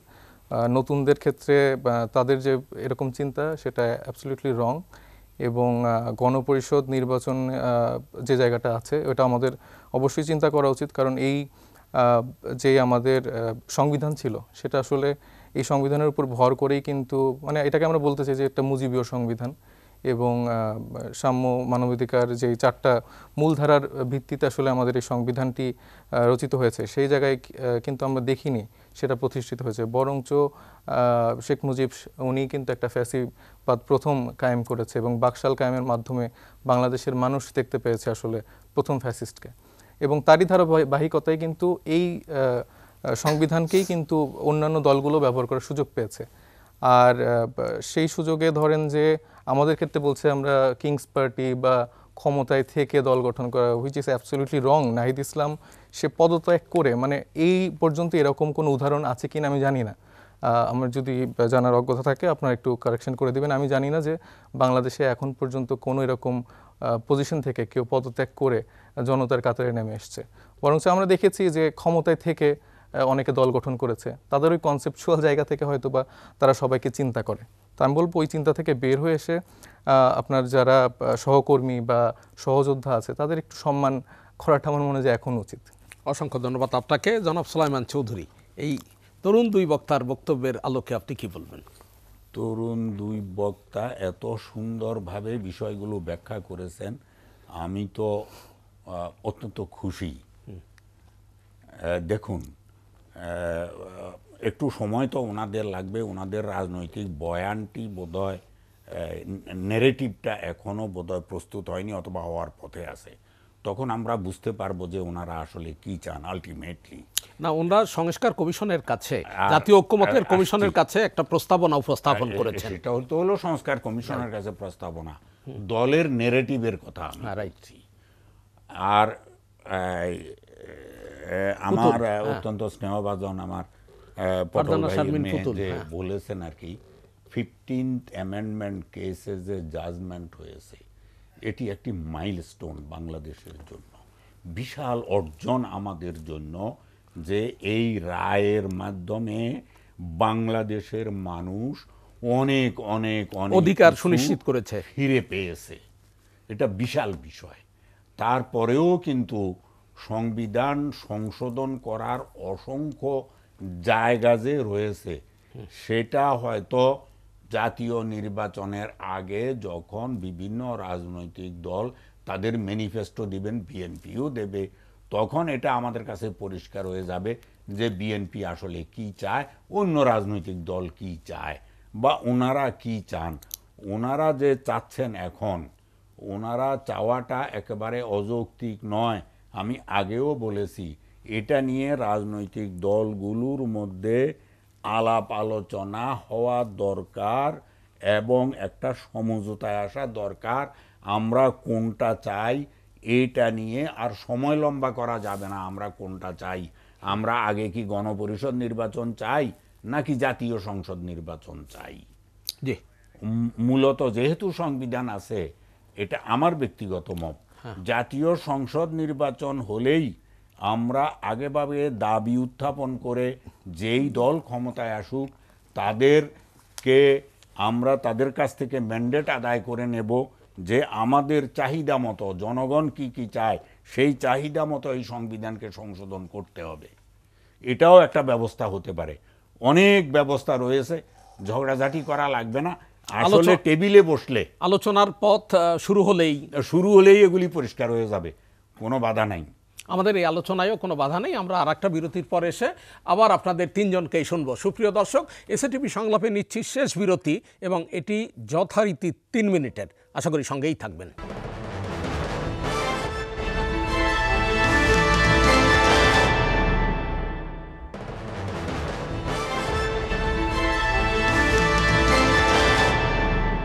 শেষ বিরতির পর এসএটিভি সংলাপের শেষ পর্বে আমরা সঙ্গে থাকবার জন্য অসংখ্য ধন্যবাদ। দর্শক, আমাদের আলোচ্য বিষয় হচ্ছে ঈদের পরের রাজনীতি এবং আমরা এ পর্যায়ে, সেটা হচ্ছে জনাব সুলাইমান চৌধুরী, আপনাকে দিয়ে আলোচনা শুরু করতে চাই। ঈদের পরে এই যে নতুন একটি রাজনৈতিক দল, তারা নতুন বন্দোবস্তের কথা বলছে, আবার পুরনো রাজনৈতিক দল একেবারে তৃণমূল থেকে কেন্দ্র পর্যন্ত যাদের সাংগঠনিক জোরালো ভিত রয়েছে, এই দুয়ের মধ্যে নতুনরা চাইবে সেটা হচ্ছে মাঠ দখলে নিতে, পুরানরা চাইবে তাদের দখলদারিত্ব অব্যাহত রাখতে। সংঘাত সংঘর্ষের কোনো পদধ্বনি আপনি পাচ্ছেন? মতদ্বৈততার পদধ্বনি পাচ্ছি। সংঘাতের কথা যেটি বলছেন, এটি যদি হয়ও এটি হবে বিচ্ছিন্নভাবে, কোনো রাজনৈতিক দলভিত্তিক সংঘর্ষ সংঘাত হবে না বলে আমি দৃঢ়ভাবে বিশ্বাস করি, এবং আমি আশা করি এটা হবেই না। যখন আঞ্চলিক ভিত্তিতে হয়তো হতে পারে, সেটা ভুল বুঝাবুঝির কারণে হয়, রাগের কারণে হয়, ক্ষোভের কারণে হয়, নানান এই আধিপত্য বিস্তার, যেটা ওই যে পাওয়ার পলিটিক্স, এইগুলি একান্ত ব্যক্তিগত, এগুলি কোনো রাজনৈতিক পাওয়ার পলিটিক্স কোনো রাজনৈতিক দলের এজেন্ডা হতে পারে না এবং নাইও, কিন্তু বাস্তবে তো পাওয়ার পলিটিক্স আছে। তো এই পাওয়ার পলিটিক্সের কারণে এগুলি হয়।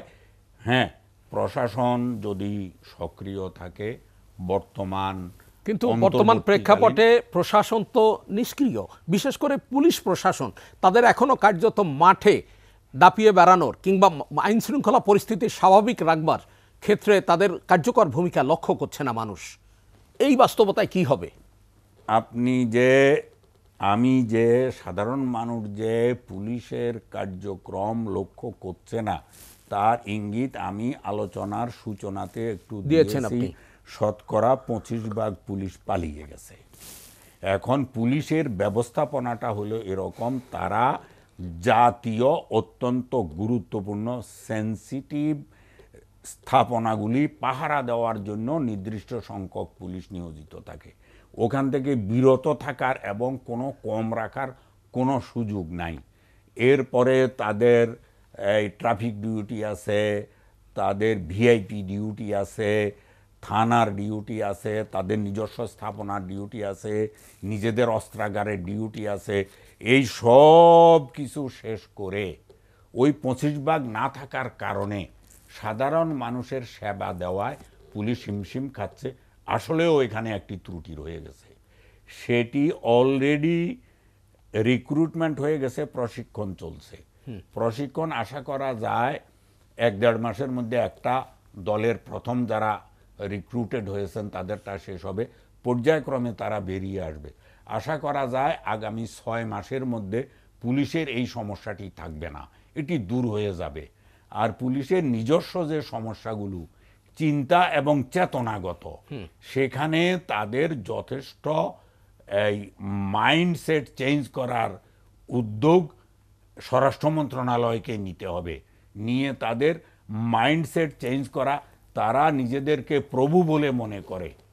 আমি একটা উদাহরণ দেই, আমি এই ফেনীতেই আমি যখন জয়েন করি কুড়িগ্রাম থেকে, তো আমি ফেনী সদর থানা শর্ট ইন্সপেকশনে গেলাম। মানে ফেনীতে আপনি জেলা প্রশাসক হিসাবে জয়েন করলাম। জি। থানায় গেলাম শর্ট ইন্সপেকশনে, তো আমি গিয়ে বসলাম চেয়ারে। এই সময় এক ভদ্রলোক আসলো, তিনি একটি জিডি করবেন, আর ওসি সাহেব আমাকে জিজ্ঞেস না করে ওই ভদ্রলোককে বিদায় করে দিচ্ছে। আমি জিজ্ঞেস করলাম ওসি সাহেবকে যে আপনি ওনাকে, উনি জিডি করতে আসছেন, আপনি ওনাকে বিদায় করে দিচ্ছেন কেন? আর এখন এই থানার ওসি কে? ওসি বলে যে আমি। তো আমি বললাম যে আপনি যান, গিয়ে পিআরবি পড়ে আসেন, পিআরবি পড়ে আমার কাছে আসেন, সময় পাবেন 3 মিনিট। তো তিনি গেলেন, 2 মিনিট পর ফিরে এসে আমাকে বলে সরি স্যার, আপনি এখন এই থানার ওসি। তার মানে আপনি আমাকে জিজ্ঞেস না করে ওনাকে বিদায় করে দিলেন কেন? ওনার জিডি এন্ট্রি করেন। ডিসিরাও আইন কানুন ঠিক মতো জানে না, পুলিশেও জানে না, মানে না, আপনি যাবেন কোথায়? অতএব সংস্কার সব জায়গায় লাগবে। ডিসিরা যদি বিভিন্ন জায়গায় এই এলআর ফান্ডের টাকা দিয়ে বাজার করে, এলআর ফান্ড হলো লোকাল রিকোয়ারমেন্ট ফান্ড, এটা দিয়ে নানান জটিলতা মেটানো হয়, খরচ করা হয়। এইটা দিয়ে যদি ডিসির বাজার করা হয়, তাহলে মানুষ যাবে কোথায়, সুবিচার পাবে কোথায়? আপনি একটু খেয়াল করেন। পরিষ্কার। তো এইরকম আরো অসংখ্য বিষয়াদি আছে। এগুলোর দিকে সংস্কারের দিকে মনোযোগ দিতে হবে, নৈতিক সংস্কারের প্রয়োজন হবে। মানুষের অধিকার কোথায় কোথায় আছে সেগুলি আপহেল্ড করার জন্য যা যা করণীয় সেগুলি করতে হবে। জি, অসংখ্য ধন্যবাদ। সাইফ মুস্তাফিজ, হাতিয়ায় যে ঘটনা ঘটছে, আপনারা কি এই ঘটনা ঈদের পরবর্তী রাজনীতিতে আরো কোনো আশঙ্কা আপনাদের আছে? জি, আমরা তো যারা বিভিন্ন এলাকায় যাচ্ছি তাদের তো সবাইকেই হুমকি ধামকি দিচ্ছে আর কি। এই নাসিরউদ্দিন পাটোয়ারি সাহেব আমাদের উনি যখন চাঁদপুর এলাকায় গিয়েছেন, ওখানে কিন্তু মানে ওপেনলি ফেসবুকে আসলে তাদেরকে হুমকি দেওয়া হচ্ছে, সেখানকার স্থানীয় ছাত্র দলের নেতারা, বিএনপি নেতারা হুমকি দিচ্ছে। এবং আমরা যারা যাচ্ছি আমাদেরকেও আসলে সবাইকেই মোটামুটি একটা হুমকি ধামকি দেওয়া হচ্ছে যে এখানে কোনো রাজনৈতিক যে পথ চলা আমাদের এলাকাগুলোতে সেটা আসলে তারা হতে দিবে না। তো এই জায়গাগুলোতে আসলে আমরা খুবই আশাহত হচ্ছি, কারণ আমরা তো চাই যে আমরা সবাই মিলে আসলে নতুন বাংলাদেশটা করব। এখানে বিএনপির যে ভাইটি আছে, আমরা আছি, আমরা একসাথে আসলে পথটা চলবে। এখানে তো আসলে দ্বিমতের জায়গা নেই। যে এইভাবে আমরা একই সাথে হাসিনার পতনটা ঘটিয়েছিলাম, সেভাবেই আসলে আমাদের এখন রাজনীতিটা হওয়া উচিত বলে আমি মনে করি। কারণ এখানে বিভাজন হলে কিন্তু ওই শক্তিগুলো আবার নতুন করে আসার সুযোগ পাবে। এবং আমার শ্রদ্ধেয় বক্তা যিনি ছিলেন, উনি যেই আমলাতান্ত্রিক জায়গাগুলো বললেন, সেই জায়গায়ও কিন্তু একটা মানে দলীয়করণের যে কালচারটা, এটা থেকেও আমরা মনে করি যে আমরা বের হতে চাই। একজন প্রশাসক বা যে আমলাতান্ত্রিক জায়গায় যারা সার্ভ করছে দেশকে, তাদের পরিচয় আসলে বিএনপি বা আওয়ামী লীগ বা কোনো নতুন করে কোনো দল যেন না হয়, সেটাও আমরা চাই। আমরা চাই এখানে স্বচ্ছ যোগ্য লোক আসুক, যারা হচ্ছে আমাদের সাধারণ জনগণকে সার্ভ করবে এবং তাদের কোনো দলীয় পরিচয় থাকবে না, দলীয় কোনো মতাদর্শের জায়গাটা তার মানে আপনি কি অভিযোগ করতে চান যে লেভেল প্লেইং ফিল্ডটা মাঠ পর্যায়ে নেই? হ্যাঁ, ডেফিনেটলি লেভেল প্লেইং ফিল্ডটা নেই। কারণ হচ্ছে যে ওই যে বললাম যে তারা অনেক পুরনো দল এবং তাদের যেই বাহিনীটি আছে, ছাত্রদল বলেন বা যুবদল বলেন, তারা আসলে আগের কালচারে চেষ্টা করছে। তবে আমি পজিটিভলি যেটা দেখতে পাই যে বিএনপির অনেক বিজ্ঞ নেতারা আছেন যারা এই কালচারটাকে আসলে প্রশ্রয় দিতে চায় না এবং তারা আসলে চেষ্টা করছে এই জিনিসটা চেঞ্জ করার ক্ষেত্রে, এবং আমরা সেটাকে সাধুবাদ জানি। এবং আমরা চাই আসলে শুধু মুখে বা দেখানোর জন্য যেন ব্যাপারটা না হয়, এবং সেটা যেন আসলেই মাঠ পর্যায়ে অ্যাপ্লিকেবল হয়ে আমরা একসাথে একটা নতুন রাজনীতির ধারা উন্মোচন করব। এবং হান্নান মাসুদের মতো আর কোনো নেতাকে যেন মানে এলাকায় যে তাদের হাতে মার না খেতে হয়, হামলার শিকার না হতে হয়। কারণ এই যে ক্ষোভ, কারণ একসময় দেখা যাবে যে হান্নান মাসুদেরকে যারা পছন্দ করছে বা তার যারা ওইখানকার সমর্থক, তারা দেখা গেল আরেকজনকে হামলা করছে। তো এই যে এই পাওয়ার পলিটিক্সের জায়গায় আমরা কিছুটা চাই যে একটা বন্ধুত্বের জায়গা তৈরি হোক, একে অপরের সাথে আমরা ডিবেট করবো। আপনার সাথে আমার বিভিন্ন মতেই ডিবেট হচ্ছে, কিন্তু তার মানে তো এই না যে আমি তাকে ঘৃণা করব, তাকে দেখলে আমি মারতে যাব। অবশ্যই আমরা যখন কথা বলবো, আমরা যখন আলোচনার বাইরে থাকবে, আমাদের তাদের সাথে দেখা সাক্ষাৎ হবে, তাদের সাথে আমরা একসাথে চা খাবো। তো এই সৌহার্দ্যপূর্ণ যে একটা রাজনৈতিক কালচার বাংলাদেশে দরকার, সেটা আমরা চাই যে এইবার আসলে ফিরে আসুক। এই আগের মতো হাসিনার আমলে যেরকম কাউকে কোথাও দাঁড়াতে দিত না, কোথাও গেলে তাদেরকে একদম তুলে নিয়ে আসতো, এলাকার থেকে যারা নেতাকর্মীরা অন্য দলের ভিন্ন মতের থাকতো গুম করে ফেলতো, সেই জায়গা থেকে আমরা মনে করি যে বিএনপি তো যথেষ্ট শিক্ষা নিয়েছে। তারা তো এই জায়গাগুলোর মানে শিকার ছিল, তাদের নেতাকর্মীরা তো অনেক মানে ত্যাগ করেছে।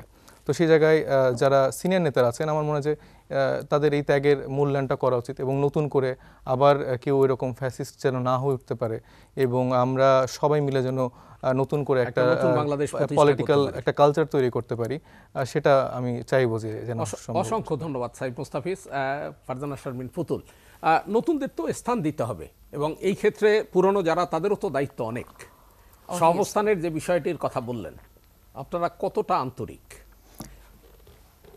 সেটাতেও আসবো। শুরুতে আমি একটু ওই জায়গাটাতে যাই, সোলোমন ভাই যেটা যে পুলিশের সংস্কারের বিষয়টা যেটা বলছিলেন, পুলিশের মনোজগতের যে মানে পুলিশকে বাংলাদেশের জনগণের সামনাসামনি যেভাবে দাঁড় করিয়ে দিয়েছিল বিগত সরকার, সেখান থেকে পুলিশকে তার নিজ দায়িত্বে ফিরে আসার জন্য তার মনের ভেতরে জোরের দরকার আছে, যেটা কিন্তু আপনি রাতারাতি করতে পারবেন না। বর্তমান সরকারের সমালোচনা অনেক করলে করতে পারবো, যদি এতটুকু সমালোচনা করি যে শুরুর দিকে আমরা দেখলাম কি করলেন তারা পুলিশের ড্রেস চেঞ্জ করা শুরু করলেন, ড্রেসের রং চেঞ্জ করা শুরু করলেন। এটা থেকে কি ইম্প্যাক্ট তারা আশা করলেন? আজকে তো 7 মাস চলে গেছে, আমাদের হাতে 8 মাস চলে গেছে, আমাদের হাতে ইনডেফিনিট সময় নাই। এটা আমাদের বর্তমান সরকারের থেকে ভালো কেউ আর জানে না। সো পিক অ্যান্ড চুজটা কিন্তু আমাদেরকে সেভাবে করতে হতো যে আমি কোন সংস্কারটা দিয়ে সবার আগে শুরু করব। পুলিশের জায়গাটাতে সংস্কার আনার জন্য প্রায়োরিটি ফিক্স আপের বিষয় বলছেন। এক্স্যাক্টলি আমি কোনটাকে প্রায়োরিটাইজ করব। আমার এখন পুলিশের সংস্কারের জন্য পুলিশের ড্রেস চেঞ্জ করতে প্রয়োজন নেই, আমি ক্যাম্পেইনিং করতে পারতাম যে যারা পালিয়ে গেছে, যে ফোর্সটা তোমরা আছো, তোমরা মাঠে ফিরে আসো, তোমরা কাজ করো, প্রোটেকশন দিতে পারতেন, Counseling. তাদেরকে কাউন্সিলিং করতে পারতেন, সেই জায়গাটা কিন্তু যাওয়া হয় নাই। এই কথাটা এই কারণে বললাম, এই যে সংস্কার আমরা বলছি, সরকারের পক্ষ থেকে বলা হচ্ছে, বিভিন্ন জায়গা থেকে বলা হচ্ছে, আমাদের অবজেকশনের জায়গাটা এটা হচ্ছে, আপনারা বলেই যাচ্ছেন, আপনারা শুরু করলেন না এখন পর্যন্ত কোনো কিছু। 8 মাস আগে শুরু করলে কিন্তু অনেক ক্ষেত্রে অনেক কিছু এগিয়ে যেতে পারতো, এটা একটা পয়েন্ট। দ্বিতীয় বিষয়টা হচ্ছে যে বাংলাদেশে আওয়ামী লীগ দ্বারা বিএনপির মতো নির্যাতিত কেউ আর হয়নি, যেটা সাইফ কিন্তু খুব সুন্দরভাবে বলেছে, যে এই নির্যাতনের পরে বিএনপি জনগণকে, দেশকে একটা জিনিস দেখাতে চায় যে বিএনপি কিভাবে আওয়ামী লীগের থেকে আলাদা, এবং সেই জায়গাটা থেকে কিন্তু বিএনপি কাজ করছে, এবং এটা কিন্তু বলে কাজ করছে। আমরা যখন তৃণমূলে যাই, আমরা উঠান বৈঠকে বসি, আমরা সমাবেশে বক্তব্য দিই, আমরা প্রোগ্রামে কথা বলি, আমরা কিন্তু সবসময় বলি যে আমাদেরকে বোঝাতে হবে বিএনপি কিভাবে আলাদা। আন্তরিকতার জায়গাটা খুবই স্পষ্ট, এতটাই স্পষ্ট যে এনসিপির যখন ইফতার পার্টি হচ্ছে, যেখানে আমাদের কিন্তু বিএনপি নেতারা সেখানে যাচ্ছেন, কথা বলছেন, আত্মপ্রকাশের দিনেও তো বিএনপির সবসময় প্রতিনিধি অ্যাপ্রিশিয়েট দল ছিল। করেছে। এবং এই যে ও যেটা বললো যে কালচারের চেঞ্জটা, যে সৌহার্দ্যপূর্ণ সহাবস্থান, এটা কিন্তু বিএনপির মেইন এজেন্ডা। বিএনপির দুটো স্লোগান আছে, দুটো মূলনীতি এখন। একটা হচ্ছে সবার আগে বাংলাদেশ, কোথাও কোনো কিছু নেই, আমাকে সবার আগে বাংলাদেশ নিয়ে চিন্তা করতে হবে সব সেক্টরে। আর দ্বিতীয় হচ্ছে যে বাংলাদেশের রাজনৈতিক পরিমণ্ডলটা এমন করতে হবে প্রত্যেকে তার মত বলতে পারবে, প্রত্যেকে তার দলকে অ্যাপ্রিসিয়েট করতে পারবে, অন্য দলকে অ্যাপ্রিসিয়েট করতে পারবে, অন্য দলের সমালোচনা করতে পারবে, সহাবস্থানে থাকবে, যেটা কিন্তু 90 সালে ছিল।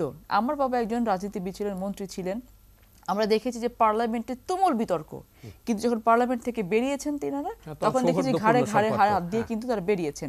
একজনের বাড়িতে আরেকজনের যাতায়াত ছিল, চা খাওয়া ছিল, দাওয়াত ছিল, কিন্তু এখন কিন্তু আওয়ামী লীগ যেটা করেছে একেবারে মুখ দেখা দেখি বন্ধ, ঘৃণা করার যে জায়গাটা চলে এসেছে। সো এই জায়গাটা থেকে কিন্তু বিএনপি উঠে আসতে চায়, এবং বিএনপি কিন্তু স্পেসিফিক্যালি এই জায়গাগুলোতে কিন্তু ট্রিগার করছে। সো আন্তরিকতার কোনো অভাব কোনোখানে নেই। তবে আমাদেরকে একটা জিনিস মনে রাখতে হবে, যখন আমরা কথা বলবো, কথাগুলো আমরা যেমন বলছি আন্তরিকতার সাথে, সবাইকে আন্তরিকতার সাথে গ্রহণ করতে হবে, রেসিপ্রোকেটে করতে হবে কিন্তু আন্তরিকতার সাথে। যদি আমরা এখন বলতে থাকি যে এক স্বৈরশাসক গেছে আরেক স্বৈরশাসক আসবে, এই কথাগুলো কিন্তু কোনো কিছু বোঝার আগে কিন্তু অ্যাকিউজ করে ফেলা হয়। হান্নানের উপর যখন আক্রমণ হলো, কোনো কিছু বোঝার আগে বলে দেওয়া হলো বিএনপি করেছে। পরে আমরা দেখেছি এটা অন্তর্কোন্দল ছিল, সেখানে বোধহয় আওয়ামী লীগের লোকজন নিয়ে মিছিল করা হয়েছিল, সেখান থেকে ঘটনাটা ঘটেছে। সো আমি জানলাম না, শুনলাম না, সেই আওয়ামী লীগের স্টাইলে বলে ফেললাম যে বিএনপি আক্রমণটা করেছে। এই জিনিসগুলো হয় কি, গ্যাপগুলো তৈরি করে। সো আমি ওদেরকে কোনোভাবে অ্যাকিউজ করতে চাই না, এবং আমি মনে প্রাণে চাই যে ওদের যে ফোর্সটা, এটা খুবই সম্ভাবনাময় একটি ফোর্স, এবং এদেরকে যে বিভিন্নভাবে ফাঁদে ফেলার চেষ্টা করা হচ্ছে, আমাদের এখন গুরু দায়িত্ব হচ্ছে যে ওদেরকে সেই জিনিসটা রিয়েলাইজ করানো। ওনাদেরও গুরু দায়িত্ব হচ্ছে যে এতটুকু বোঝা যে কোন ফাঁদে আমি পা দেব, কোন ফাঁদে আমি পা দেব না। সেই জায়গাটা যদি ক্লিয়ার করতে পারে, তাহলে কিন্তু ওরা অনেক দূর যেতে পারবে। এবং বাংলাদেশের জন্য এই ধরনের তারুণ্যের ফোর্স, এই ধরনের তারুণ্যের স্পৃহা, এই ধরনের তারুণ্যের উদ্দীপনা কিন্তু খুব জরুরি। না হলে কিন্তু আমরা নতুন বাংলাদেশ আসলেও গড়তে পারবো না। জি, অসংখ্য ধন্যবাদ। আমরা একেবারেই আলোচনার শেষ পর্যায়ে, জনাব সুলাইমান চৌধুরী, আমরা আলোচনা শেষ করতে চাই। ঈদের পরের রাজনীতি, সবশেষ কথাগুলো আপনার শুনবো। কেন্দ্রীয় নেতৃত্বের বিশাল ভূমিকা রয়েছে সৌহার্দ্যপূর্ণ সহ অবস্থানে যার যার রাজনীতি করার সুযোগ তৈরি করার, যেটি ফারজানা বলেছেন আর কি। আমি একটা ছোট্ট উদাহরণ দিই। তখন আমি ফেনীর জেলা প্রশাসক আর কি, হাজারি বিদায় নিয়েছেন, আওয়ামী লীগ এর জন্য প্রতিবাদ সভা করবে। আমার কাছে রাত 10টায় মোবাইলে অনুমতি চাইলেও আমি অনুমতি দিয়ে দিলাম। পরদিন সকালে অফিসে গিয়ে দেখি বিএনপির 3 নেতা হাজির, বলে যে আমরা মিটিং করব একই জায়গায়। আমি বললাম আমি তো আওয়ামী লীগকে অনুমতি দিয়েছি। বলে যে না, তারা তো লিখিতভাবে আবেদন করেনি, এই যে আমরা লিখিতভাবে আবেদন করলাম। তো আমি বুঝলাম যে একটা সমস্যা হচ্ছে। তো আমি বললাম শেষ করি, মজার ঘটনা কিভাবে ইন্টারভেনশন হয় এবং সমাধান হয়। তো আমি সঙ্গে সঙ্গে, তখন খালেদা জিয়া ছিলেন ম্যাডাম, নির্বাচন হবে, পরে তিনি প্রধানমন্ত্রী হয়েছেন, ওনার বাড়ি ফেনীতে, ফেনী থেকে ইলেকশন করেছেন। তো আমি ওনাকে কল দিলাম। তো আমাকে বলে যে সুলাইমান সাহেব, আপনি কি জানেন আওয়ামী লীগ যে এই প্রতিবাদ সভা করে আপনার 14 গোষ্ঠী উদ্ধার করবে? আমি বললাম যে ম্যাডাম আমি এটা জানি। বলে যে জানার পরও আপনি অনুমতি দিচ্ছেন, আমার 14 গোষ্ঠী উদ্ধার করে যদি তারা মনে প্রশান্তি পায় তো তাদের করতে দেয়া, তাদেরকে আমি করতে দেব। সঙ্গে সঙ্গে তিনি বললেন যে আমিও আমার দলের লোকজনদেরকে বলে দিচ্ছি তারা যে প্রতিবাদ সভা করবে এটা যেন তারা উইথড্র করে। এবং বিএনপি প্রতিবাদ সভা উইথড্র করলো, আওয়ামী লীগ প্রতিবাদ সভা করলো। এই হলো কিন্তু আপনার কি 14 গোষ্ঠী উদ্ধার করেছিল? হ্যাঁ, করেছে। আচ্ছা, ঠিক। 14 গোষ্ঠী উদ্ধার করেছে। তবে একটা রাজনৈতিক বিরাজমান যে সমস্যা সৃষ্টি হয়েছিল সেটা ওটা সমাধান দূর হয়েছে, ওটা হয়নি আর। আলোচনার মধ্য দিয়ে এরকম সমাধান করতে হবে। অসংখ্য ধন্যবাদ সুলাইমান চৌধুরী। সাইফ মুস্তাফিজ, আমরা কিছু শেষ কথা, সম্ভাবনার কথা ঈদের পরে রাজনীতির। হ্যাঁ জি, যে সৌহার্দ্য এবং সম্প্রীতির কথা আপা বললেন সেটা আসলে কতটা সৌহার্দ্য সম্প্রীতি আমি জানি না। আর হচ্ছে হান্নান মাসুদ যে বক্তব্যের কথা বললেন যে সেখানে আসলে আওয়ামী লীগের নিয়ে অন্তর্গোন্দল, এটা অ্যাবসলিউটলি রং। এই ইনফরমেশনে তার গ্যাপ আছে, আমার মনে হয় তার এটা জেনে রাখা উচিত। আর না হলে আমি তাকে এই কারা কারা আসলে জড়িত ছিল এটার একটা পুরো তালিকা দিয়ে দিতে পারবো। এবং নাসির উদ্দিন পাটোয়ারি সাহেব সহ অন্যান্য যেসব জায়গায় আমাদেরকে হামলা বা আক্রমণ করা ওপেন থ্রেট দেওয়া হচ্ছে সেটার লিস্টটাও তাকে দিব। আমার মনে হয় যে নিজেদের এই জিনিসগুলো যদি কেউ মানে না দেখে দেখার ভান করে এই দোষারোপের রাজনীতি করতে চায় তাহলে আসলে বাংলাদেশের বাংলাদেশের জনগণ আসলে তাকে কিভাবে অ্যাকসেপ্ট করবে সেটা বাংলাদেশের জনগণই ঠিক করবে। তবে আমাদের এখনো তাদের প্রতি চাওয়া যেন নতুন ভাষায় নতুন করে আসলে রাজনীতিটা। অসংখ্য ধন্যবাদ। ফারজানা শারমিন পুতুল, একেবারে শেষ কথা। স্পেসিফিক এলিগেশন থাকলে প্রয়োজনীয় ব্যবস্থা গ্রহণ দল থেকে করবে। আর আমার নির্বাচন এই মানে এখন ঈদের পরের রাজনীতিটা হচ্ছে, আমি আগামীকালকে ভোরে রওনা হচ্ছি আমার এলাকাতে, আমার নিজস্ব উপজেলায়। আমি বহু বছর ধরে আমরা ঈদটা সেভাবে করতে পারিনি, আমাদেরকে ঘরের ভেতরে কাজ করতে হয়েছে এবং খোলা মাঠে ঈদ করব, সবার সাথে ঈদ করব, রাজনীতিটা জনগণকে নিয়ে করব, দলের বার্তা পৌঁছে দিব তৃণমূল পর্যন্ত। এটাই হচ্ছে আমার আপাতত ঈদের পরবর্তী রাজনীতি। অসংখ্য ধন্যবাদ ফারজানা শারমিন পুতুল, সাইফ মুস্তাফিজ এবং জনাব সুলাইমান চৌধুরী আমাদের এখানে এসে মূল্যবান কিছু কথা বলবার জন্য। আপনাদের তিনজনকে অসংখ্য ধন্যবাদ। সুপ্রিয় দর্শক, অনুষ্ঠানের শেষ পর্বে আমরা একেবারেই শেষ মুহূর্তে যে কথা দিয়ে শেষ করতে চাই, সংস্কার এবং নির্বাচন ইস্যুতে যতই বিতর্ক থাক, নির্বাচনী রোড ম্যাপ ঘোষণা হলেই কিন্তু পাল্টে যাবে পরিস্থিতি। সব দলগুলোই কিন্তু তখন হয়ে উঠবে নির্বাচনমুখী এবং সকল দলের অংশগ্রহণের মধ্য দিয়ে একটি অবাধ সুষ্ঠু নির্বাচন হবে এবং সেই নির্বাচনের মধ্য দিয়ে একটি ফ্যাসিস্টের মানে চিরবিদায় জানিয়ে ফ্যাসিজমকে চিরবিদায় জানিয়ে একটা নতুন সম্ভাবনার বাংলাদেশ প্রতিষ্ঠিত হবে। সেই প্রত্যাশায় শেষ করছি এসএটিভি সংলাপ। আশা করি সবাই ভালো থাকবেন, সুস্থ থাকবেন। দর্শক জানিয়ে রাখি, এসএটিভি সংলাপ পুনঃপ্রচার হয় শুক্রবার সকাল 7:30টায়। দেখবার আমন্ত্রণ রইল। শুভরাত্রি।